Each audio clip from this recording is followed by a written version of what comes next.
د افغان کډوالو په سر جنجال سپین بولدک کې د طالبانو او پاکستاني ځواکونو ترمنځ جګړه شوې. جزئیات هم دلته وګورئ او چینل سبسکرایب کړئ.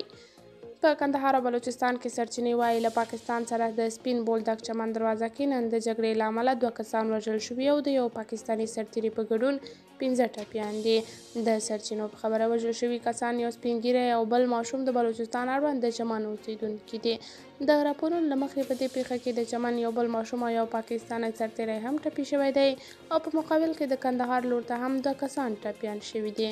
چمن کې د پیښې ټپیان او مړي ځایي سرکاري روغتون ته وړل شوي دي. خواله رسنیو کې 2 ماشومان او یو سپین ږیري نجونې هم لاس په لاس کېږي چې ویل کېږي د نننۍ پیښې قربانیان دي. لا هم د طالبانو او پاکستاني چارواکو د دې پیښې په اړه څه نه دي ویلي، خو ځینې سرچینې وایي دا پیښه افغانستان ته د بندیانو د سپارلو پر مهال شوې ده.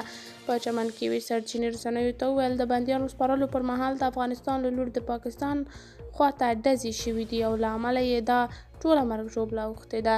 د سرچینو په خبره د دې تاوتریخوالي له امله تر نیم ساعت لار هم بنده وه.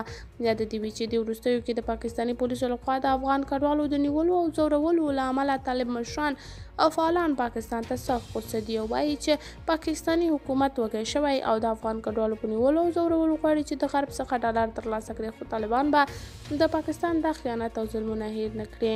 عام افغانان بیا وایي طالبان باید پاکستان کې د افغان کډوالو د نیولو او وژلو خبره پاکستان سره پاکه کړي.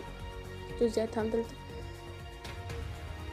قدرمنو کتونکو، تاسو د دې موضوع په هکله څه نظر لرئ؟ کمنټ کې شریک، ویډیو لایک او چینل هم در سره سبسکرایب کړئ.